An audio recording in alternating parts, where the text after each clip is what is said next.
우리를 사랑하시는 하나님, 수많은 백성들 가운데 천에 하나 만에 하나 저희를 선택하시고 예지예정하셔서 오늘 귀한 예배자로 주님 앞에 세워주시니 감사합니다.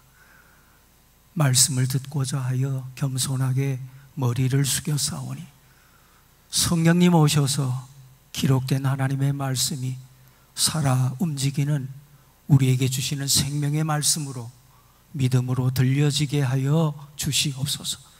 눈을 열고 마음을 열어 주의 기이한 법을 보게 하여 주시옵소서.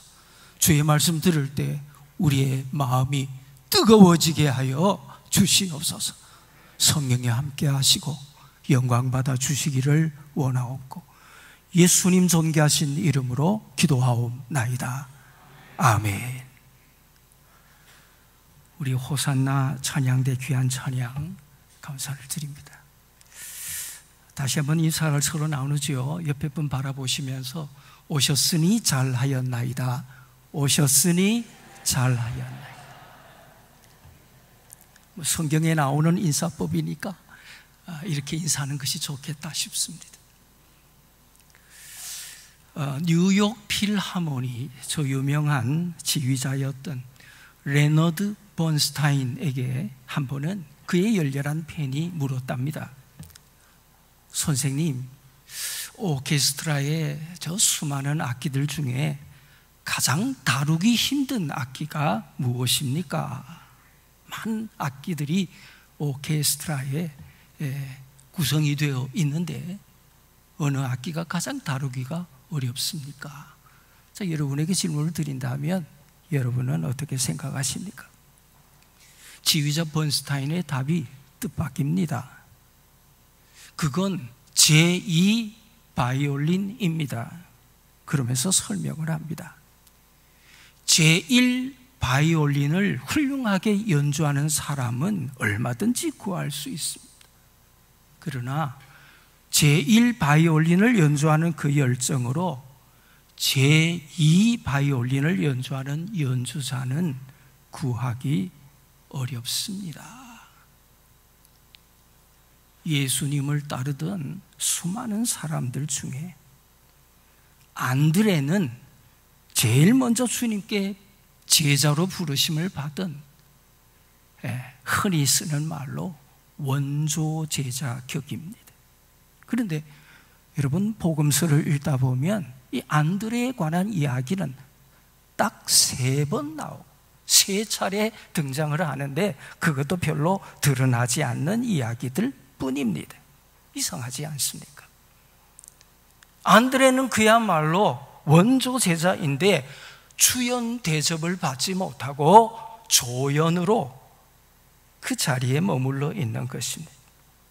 그런데 주의 깊게 성경을 읽어보면 안드레는 꼭 필요한 역할을 감당합니다. 오늘도 안드레와 같은 사람들을 많이 필요로 합니다. 제1 바이올린 연주자처럼 묵묵하게 꼭 필요한 그 역할을 감당해내는 사람들이 필요합니다. 그래서 이 안드레를 통해서 주는 교훈을 깊이 살펴볼 필요가 있습니다. 성경에 등장하고 있는 이 안드레에 관한 이야기를 이렇게 읽어보면 하나의 공통점을 가지고 있습니다. 안드레는 사람들을 예수님께로 연결시키는, 예수님께로 인도하는 다리 놓는 역할을 잘하고 있더라 하는 것입니다. 오늘 본문을 보십시오. 누구를 데리고 오지요? 안드레는 그의 형제, 통상 형님으로 이야기하게 되는 베드로를, 이 안드레가 형님 베드로를 예수님께로 데리고 왔습니다. 그래서 베드로가 예수님의 그야말로 수제자가 되게 하고 그 한 번 설교로 3,000명을 회개시키는 위대한 사도가 되게 했습니다. 안드레가 없었더라면 위대한 수제자 베드로는 없었을 것입니다. 이렇게 안드레는 예수님과 베드로 사이를 연결시키는 다리 놓는 역할을 했습니다. 다음으로 요한복음 6장을 보면 여러분 잘 아시는 오병이어 표적의 이야기가 기록되어 있습니다. 그날 베세다 들녘에 모여 있었던 모든 사람들이 굶주린 상황입니다. 예수님께서 그 처지를 아시고 먹이시고자 했습니다. 그때 안드레가 보리떡 5개, 물고기 2마리, 흔히 말하는 오병이어를 가진 한 어린 소년을 예수님께 데리고 왔습니다. 예수님께서 그 소년의 오병이어를 가지고 놀라운 표적을 행하시어서 5,000명을 배부르게 먹이시고 나머지가 12광주리가 됐습니다. 안드레가 없었더라면 그 소년이 주님께 쓰임받을 수가 없었을 것입니다. 오병이어의 귀한 표적도 없었을 것입니다. 이렇게 안드레는 예수님과 어린 소년 사이에 다리를 놓는 역할을 했습니다. 요한복음 12장을 보면 처음으로 이방인들이 예수님 앞으로 나오는 이야기가 기록되어 있습니다. 보시면 명절에 이렇게 되어 있는데 앞뒤 문맥의 내용을 보면 유월절이 분명합니다. 이 유월절 명절에 헬라인 몇이 예수님을 만나 뵙고 싶어서 먼저 빌립을 찾게 됐는데 빌립은 어떻게 할까? 어떻게 할지를 몰라서 원조 제자 격인 안드레와 의논을 합니다. 안드레가 저들을 예수님께 데리고 갔고 저들이 이방인으로서 처음으로 예수님을 만나 뵐 수 있게 됩니다. 그러니까 안드레가 없었더라면 저 헬라인들이 예수님을 만날 수가 없었고 복음을 들을 수가 없었고 예수님을 믿을 수 없었을 것입니다. 이렇게 안드레는 예수님과 이방인 사이에 다리를 놓는 역할을 잘 감당했습니다. 그렇습니다. 안드레는 예수님과 사람들 사이에 다리 놓는 사역을 감당했습니다. 안드레가 놓은 그 다리를 통해서 많은 사람들이 예수님을 만났고 구원을 받았고 위대한 사역자들이 됐습니다. 주님께서는 안드레가 놓은 그 다리를 소중한 도구로 쓰셨습니다. 전라남도 신안군 증도는 떠오르는 관광 명소로 각광을 받고 있습니다. 획기적인 전환점이 2010년도에 세워진 이 증도대교 때문입니다. 섬을 증도라고 하는 이 섬과 신안군 이 육지와 이어주는 연결다리 증도대교 때문입니다. 그런데 이 증도섬이 복음화가 가장 잘 이루어진 그런 곳으로 알려져 있습니다. 한때는 그 섬 주민의 90%가 예수님을 믿고 복음화가 됐다 해서 이 섬의 별명이 천국의 섬이다 그렇게 불려지기도 했습니다. 이 섬에는 술집이 없습니다. 무당도 없습니다. 점치는 점집도 없고 사찰, 절집도 없고 심지어는 담배 가게도 담배 파는 곳도 없습니다. 신안군이 증도를 금연의 섬으로 지정을 하고 있었던 담배 가게도 피해 보상을 줘서 다른 업을 하도록 연결을 시키고 이 증도에서는 담배 파는 곳도 없고 담배를 피울 수 없게 됐습니다. 자, 이 섬이 이렇게 복음화된 것은 문중경 여전도사님 때문입니다. 이분이 이 섬에 들어와 돛담배를 타고 이곳저곳 이 섬 저 섬으로 다니면서 섬 사람들을 예수님께로 인도를 했는데 그 일설을 내용을 보면 1년에 고무신 9켤레를 바꾸어 신을 정도로 그렇게 열심히 두루 다니면서 많은 한국교회 지도자들을 키워냈습니다. 이 작은 섬에서 김준곤 목사님 CCC 총재를 역임하셨죠. 이만신 목사님 성결교회의 큰 어른이셨지요. 정태기 목사님, 이런 믿음의 거장분들이 그 작은 섬에서 나왔습니다. 1950년 10월 5일 새벽 2시에 59세의 일기로 공산주의자들 손에 의해서 죽창에 수없이 찔리고 총에 맞아서 순교의 피를 흘리셨습니다. 그러니까 문중영 전도사님은 증도 대교가 생기기 전에 이미 이 증도에 복음의 대교를 놓았던 것입니다. 여러분, 오늘도 주님은 이런 다리를 필요로 하십니다.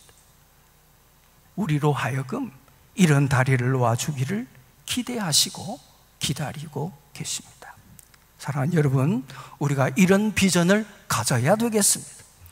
그래서 주보 보시면 오늘 설교 제목이 뭡니까? 다리를 놓는 사람들입니다. 내가 다리 놓는 사람이 되는 비전을 오늘 가지시기를 바랍니다. 주께서 내가 놓은 다리를 소중하게 쓰시는 비전을 가져야 하겠습니다.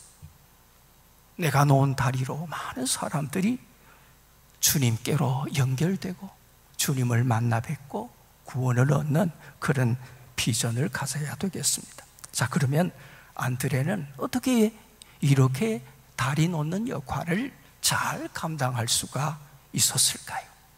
그 첫 번째는 믿음입니다. 읽으신 본문 40절을 보면 안드레는 원래 예수님 제자 되기 전에 세례 요한의 제자였음을 본문에서 알려줍니다. 그것도 아주 최측근, 세례 요한의 최측근이었고, 이 세례 요한의 말을 듣고 예수님의 제자가 된, 예수님을 따르게 됐음을 알 수 있습니다. 자, 그런데 41절을 보면 이 안드레가 예수님을 만나고 나서 형제 베드로를 만나서 이렇게 말하고 있습니다. 같이 한번 하실까요? 우리가 메시아를 만났다. 예수님을 만난 후에 형제 베드로를 만나서 안드레가 하는 말을 보십시오. 누구를 만났다고요? 자기가 메시아를 만났다. 오늘 말씀에 번역까지 설명이 됐습니다. 구약의 단어로 메시아, 기름 부음을 받은 자라는 뜻입니다. 그것을 신약 용어로 번역하면 그리스도입니다. 그러니까 예수는 그리스도시다, 이런 표현입니다. 우리가 통상 예수 그리스도라고 말하면 예수님의 이름인가 보다, 이런 생각을 하게 되는데 그게 아니고, 예수님의 이름이 예수 그리스도가 아니고 예수님은 그리스도시다라고 하는 신앙 고백적인 표현입니다. 그러니까 안드레는 예수님이 유대인들이 기다려왔던 바로 그 메시아라는 사실을 굳게 믿었다는 것입니다. 여러분, 우리가 다리 놓는 사역을 주님께서 우리에게 기대하고 기다리시는데, 이 사역을 우리가 잘 감당하기 위해서 제일 먼저 중요한 것은 먼저 우리들이 예수님이 그리스도시라는 사실을 철저하게 믿어야 합니다. 할렐루야. 그래야 사람들을 예수님께 연결시키는 다리를 놓을 수가 있습니다. 내가 디디하게 믿는데, 내가 긴가민가 주저하고 있는데 어떻게 다리를 놓을 수가 있겠습니까? 돌아가셨습니다마는 온누리교회 고 하용조 목사님이 그 목회 초기에 연예인 교회에서 목회하실 때 한 번은 성경 공부를 하실 때 재미있는 일화가 남아 있습니다. 그 성경 공부의 그날의 주제가 예수님이 동정녀 마리아에게서 탄생하시다, 예수님께서 동정녀 마리아에게 나시다, 자, 이런 주제로 그날 성경 공부를 진행을 하는데 목사님이 얼마나 열심히 전파하셨겠습니까? 그런데 그 고구마 같은 한 젊은 연예인이, 익지도 않은 생 고구마 같은 분이 앉았다가, 목사님, 아이, 그럼 무슨 말도 안 되는 농담하지 마세요. 처녀가 어떻게 혼자서 애를 낳아요? 애를 어떻게 놓을 수 있어요, 혼자서? 그런 말도 안 되는 이야기 하지 마시고, 듣자니 예수님께서 좋은 일 많이 하셨다는데, 좋은 말씀 많이 하셨는데 그 말씀을 들려주세요. 가르쳐주세요. 그야말로 분위기가 썰렁해졌지요. 아니, 성경 공부 주제가 그날의 핵심이 예수님께서 동정녀 마리아에게서 나시다인데 그걸 들으려고 하지 않는 거예요. 목사님이 애가 타서 여러 가지로 설명을 하시지만 이 사람은 도무지 믿으려고 하지를 않는 것입니다. 그때 먼저 믿었던 구봉서 장로님이 참여를 하셨다가 이 후배 연예인에게 이렇게 소리를 쳤답니다. 야, 임마, 지 남편이 믿었다는데 네가 뭔데 안 믿어? 지 남편이 믿었다는데 네가 뭔데 안 믿어? 여러분 잘 아시는 대로 요셉이 약혼자 마리아가 잉태된 것을 알게 됐잖아요. 의로운 남자라 이를 드러내지 않고 가만히 끊고자 했습니다. 두 사람이 다 알고 있잖아요. 우리가 아무런 관계가 없고 약속을 한 사이인데, 아니, 아이를 가졌단 말이에요. 요셉이 염려하고 잠들었겠죠. 많이 생각하고 고민했겠죠. 그 밤에 현몽, 이렇게 성경에 기록되어 있습니다. 가브리엘 천사가 나타나 요셉에게 알렸습니다. 잉태된 자는 성령으로 된 것이라. 아들을 낳으리니 이름을 예수라 하라. 내 아내 마리아 데려오기를 두려워하지 말아라. 그걸 얼마나 고민하고 염려하고 생각이 많았겠습니까? 두려워하지 말아라. 아침에 깨어 일어나서 즉시 마리아를 데리고 오고, 그리고 아들을 낳기까지 동참치 아니하였다. 아들을 낳음에 이름을 예수라 했다라고 하는 말씀이 기록되어 있습니다. 그러니까 요셉은 믿은 거죠. 성령으로 잉태된 예수님이신 것을 믿은 것이죠. 구봉서 장로님 이야기 다시 한번 말씀하면, 야, 임마, 지 남편이 믿었다는데 네가 뭔데 안 믿어? 성경 공부 참여했던 사람들이 이 구봉서 장로님 때문에 모두가 웃고 깨달아졌다고 합니다. 그러니까 구 장로님은 연예인 교회에 다리를 놓으신 분이시지요. 여러분, 예수님을 의심 없이 구주로 믿는다고 하는 일은 물론 결코 쉽지 않습니다. 예수님께 가면 구원을 받고 영생복락 면류관 확실히 받는다 하는 것을 철저히 믿으시는 여러분과 제가 될 수 있기를 바랍니다. 예수님만이 우리의 구세주 그리스도이심을 믿어야 합니다. 그래야 사람들을 예수님께로 연결시키는 다리 놓는 사역을 우리 삶을 통해서 잘 감당할 수가 있습니다. 여러분 가만히 생각해 보세요. 빌립 집사, 빌립 집사도 있고 사도도 있죠. 빌립이 예수님 만난 후에 같은 베사다 동네 친구였을 이 나다나엘에게 말하지 않습니까? 그죠, 유명한 Come and see, 와 보라, 이렇게 말합니다. 이는 그리스도가 아닌, 그 이름이 나사렛 예수라, 와보라.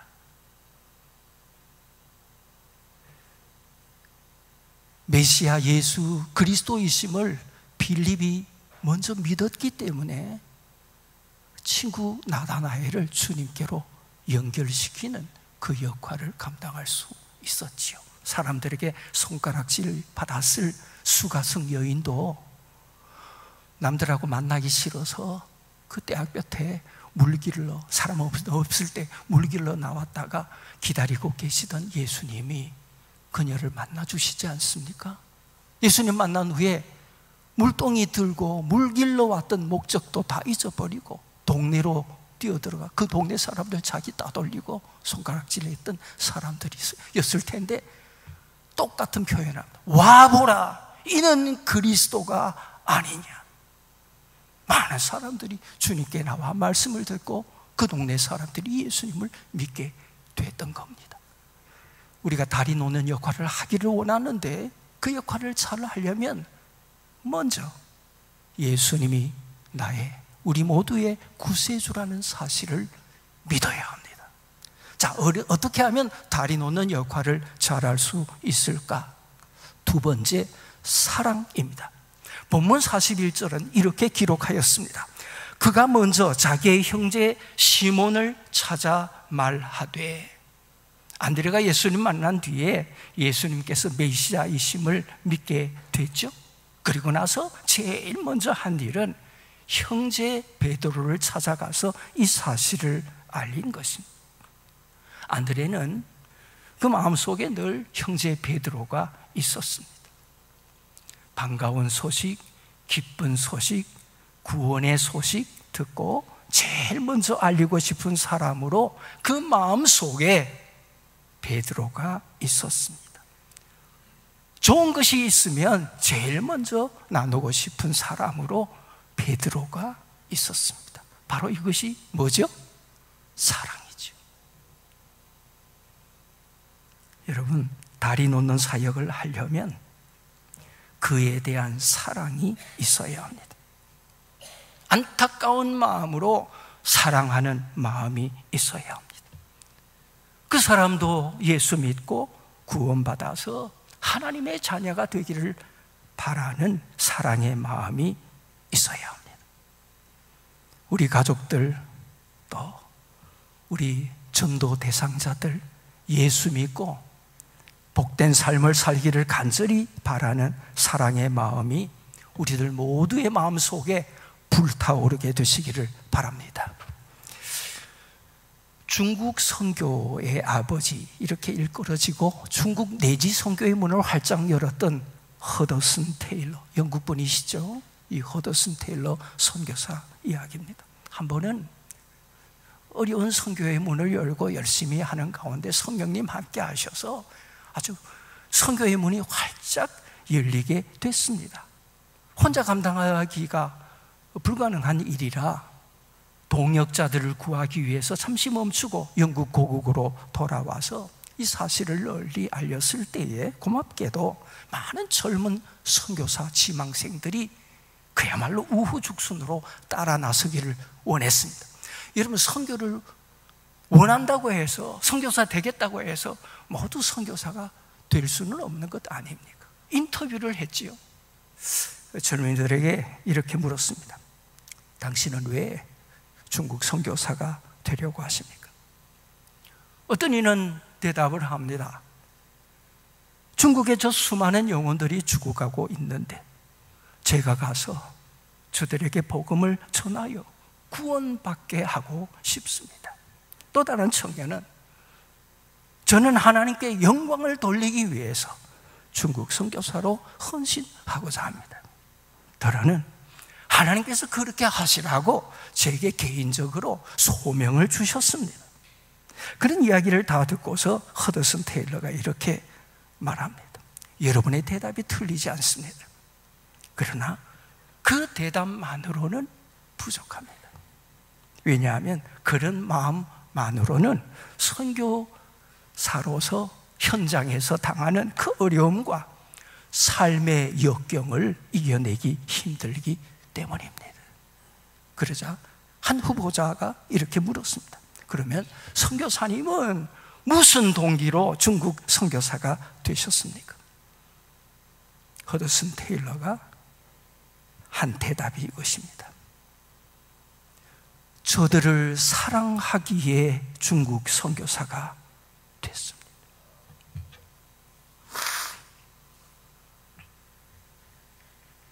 하나님이 세상을 이처럼 사랑하사, 그 세상 다르게 말하면 바로 우리들이죠. 하나님이 세상을 사랑하사, 하나님이 우리를 사랑하사 누구를 독생자로 우리에게 주셨습니까? 예수님 독생자로 우리에게 오셨습니다. 독생자 예수 그리스도 죽기까지, 세상 끝날까지 자기 백성을 사랑하시되 끝까지, 죽기까지 사랑하셨습니다. 하나님께서 우리를 구원하시기 위해서 독생자를 주신 것, 사랑이죠. 독생자 예수님이 이 땅에 오셔서 십자가에 달려 구속의 법의 피 흘려 저와 여러분을 구원해 주신 것, 우리를 사랑해서이지요. 여러분, 우리가 누군가를 예수님께로 인도하려면 두 번째 어떤 마음이 있어야 한다고요? 사랑하는 마음이 있어야 합니다. 예수님과 그 누군가의 다리를 놓으려면 그를 사랑하는 마음이 있어야 합니다. 세 번째는 헌신입니다. 안드레는 예수님과 사람들 사이에 다리 놓는 일에 헌신을 했습니다. 우리가 하나님을 믿습니다. 하나님이 우리의 참 아버지이신 것을 믿습니다. 예수님이 우리의 구세주라는 사실을 우리 믿습니다. 성령께서 나를 성전 삼고 내 안에 살아 역사하신다는 사실, 늘 함께 임마누엘 하신다는 사실 믿으시지요? 그리고 여러분들은 가족들을 사랑합니다.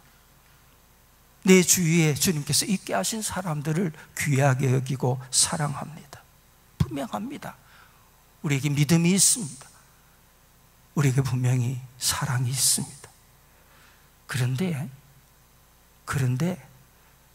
전도와 선교를 미루는 경향이 있습니다. 내가 안 할 사람이 아니고, 내가 그게 중요한 걸 다 알고 있는 사람이고, 믿음이 있고 그를 향한 사랑이 있는데, 누군가 하겠지, 누군가 해주겠지, 내가 안 할 사람은 아니고, 지금 내가 바쁘고 복잡하니까 이 일이 해결되고 나면 나는 할 거야, 반드시 할 거야, 다음에 꼭 해야 할 거야. 그런데 여러분 아십니까? 그런 말이 있습니다. 뒤로 미루는 순종은 순종이 아니다. 또 순종했는데, 근데 주님은 지금 하길 원하셨는데, 지금 하라고 말하시는데, 우리 말씀 속에서 보면 아버지가 큰아들에게, 야, 오늘 밭에 가서 할 일 있다, 가서 일해라. 그러면 그 큰아들이 예 했단 말이죠. 대답은 찰떡같이 했는데 안 갔단 말이에요. 대답만 하고 안 간단 말이에요. 둘째 아들은 자기 할 일이 있었던 모양이죠. 아버지 못 가겠습니다. 그리고 가만히 생각해 보니까, 가서 늙으신 아버지가 하라고 그러셨는데 해야지, 갔단 말이죠. 앞에서는 예 해놓고 실은 하지 않거나, 앞에서 말씀하시는데도 제일 앞장 세워서 아니요 그랬다가 나중에 가서 일하거나, 두 아들 다 아버지 마음에 흔쾌하지 못한 아들들이죠. 여러분, 다리 놓는 이 사역은 자칫 귀찮은 일로 치부될 수 있습니다. 괜히 내가 나섰다가 자기 입장만 난처해질 수도 있습니다. 그런데 안드레는 개의치 않고 이 일에 헌신했습니다.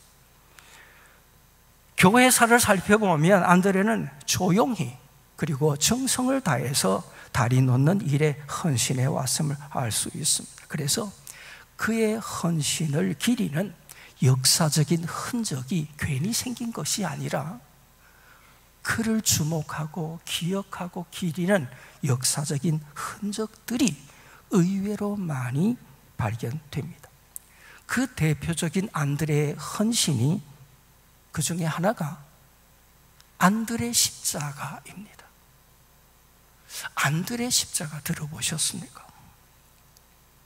안드레는 주후 69년에 그리스의 아가야 지방 파트라라고 하는 곳에 복음 전하다가 순교를 당하게 됩니다. 이때 안드레가 몽둥이를 많이 맞고 매를 많이 맞고 매달린 그때의 십자가가 X자를 이루는 X자형 십자가에 달리게 됐습니다. 처형당하게 됐습니다. 그래서 X자형 십자가를 안드레 십자가라 그렇게 알려지게 된 것입니다. 매달린 채로 죽을 때까지 방치되는 식으로 처형을 당하게 됐습니다. 그런데 그 십자가에 달려 고통을 당하면서도 설교를 계속했고 보다 못한 군중들이 집행관에게 그를 내려주기를 요구하고 내려지는 순간 한 줄기 빛과 함께 그는 순교하게 됩니다. 말씀드린 대로 그리스의 파트라 그곳에 안드레 순교 기념교회가 세워져 있습니다. 자, 이런 안드레의 헌신이 수많은 그리스도인들을 감동시켰습니다. 그래서 그리스와 그가 순회했던 러시아의 여러 도시들 가운데 이 안드레를 도시 수호 성인으로 추앙을 하고 여러분 그 러시아의 최초의 선교사가 누구였느냐? 안드레로 알려져 있습니다. 요즘 러시아하고 우크라이나가 빨리 휴전이 됐으면 좋겠는데 얼마나 고통스러울까요? 그 상대가 되는 우크라이나의 복음을 전한 사람이 누구냐? 최초의 안드레. 스코틀랜드는 이 안드레의 유해 일부를 가져다가 안치를 하고 서구 교회들이 그런 교회들이 많죠. 위대한 주의 일꾼들 교회 지하실에 이렇게 안치를 하고 그 위에 예배당이 세워지지 않아요? 그리고 그 도시 이름 자체를 성 안드레라고 부릅니다. 세인트 앤드류스 골프의 본고장으로도 유명하지요. 게다가 스코틀랜드는 나라 수호 성자로 안드레를 받들고 있고 국기에 이 안드레 십자가를 넣어서 스코틀랜드 국기가 됩니다. 여러분 집에 가셔서 한번 스코틀랜드 국기를 한번 찾아보시기를 바랍니다. 파란 바탕에 하얀 X자 안드레 십자가가 스코틀랜드 국기입니다. 이것이 영연방을 이룰 때 영국 국기에 반영이 되어서 유니온 재계까지 들어가게 됐습니다. 말씀드린 스코틀랜드, 러시아, 우크라이나, 그리스, 루마니아에 속한 이 수많은 여러 교회들이 11월 30일을 안드레 추모의 날, 그러니까 저들 표현은 안드레 축일 이렇게 표현하면서 기념을 하게 되는 것입니다. 역사의 흔적이지요. 처음으로 이방인을 예수님께로 인도했던 안드레는 성령 강림, 성령 충만 받은 그 후에도 가장 먼저 이방인들에게 나아가서 예수님과 저들 사이에 다리 놓는 역할을 했습니다. 그가 순교할 때까지 오늘의 터키 지역, 그리스 지역, 말씀드린 저 북쪽의 러시아 지역에까지 그 광범위한 지역을 다니면서 다리 놓는 사역을 했던 것입니다. 그렇습니다. 다리 놓는 사역은 철저한 헌신이 필요합니다. 때로는 이 일 때문에 시간을 많이 뺏기고 큰 손해를 볼 수가 있고 보상 없는 큰 희생을 치러야 할 수도 있습니다. 그러나 안드레가 이 귀한 일을 감당했기 때문에 말씀드린 대로 그리스, 스코틀랜드, 러시아도 너무너무 감사해서 기념하고 있는 것입니다. 사랑하는 여러분, 오늘도 다리 놓는 사역을 여러분 여전히 필요로 합니다. 사람들이 예수님께로 나아가도록 다리를 놓아야 하기 때문입니다. 그래서 오늘도 안드레가 필요하다. 오늘의 안드레가 필요하다. 저와 여러분이 오늘의 안드레가 될 수 있기를 바랍니다. 안드레가 베드로를 헬라 사람들을 어린 소년을 예수님께로 인도해 왔던 것처럼 여러분들 마음속에 두고 있는, 그를 위해 기도하고 계시는 그 사람들을 주님께로 꼭 인도하시기를 바랍니다. 주님께서 사랑하시고 귀하게 여기시는 우리 한양교회가 예수님과 세상을 잇는, 예수님과 전도 대상자들을 잇는 이 믿음의 큰 증도 대교가 되실 수 있기를 바랍니다. 여러분, 우리 인생의 남은 후반전, 다른 것도 잘 아시지만 다리 놓는 사역을 잘 감당해서 칭찬받는 역사가 있게 되시기를 주님의 이름으로 축원을 드립니다. 기도하십시다. 고마우신 하나님 아버지, 7 별을 붙드시고 7 촛대 사이를 친히 운행하시는 하나님, 주의 종들과 거룩한 예배자들 꼭 붙들어 주시고 이 교회를 통해서 믿음으로, 사랑으로, 헌신으로 가족과 이웃이 주님을 만나게 되는 이 놀라운 귀한 사역 잘 감당하는 사랑하는 우리 한양교회와 거룩한 성도들 되게 하옵시기를 예수님 존귀하신 이름으로 감사하며 축복하며 기도하옵나이다. 아멘.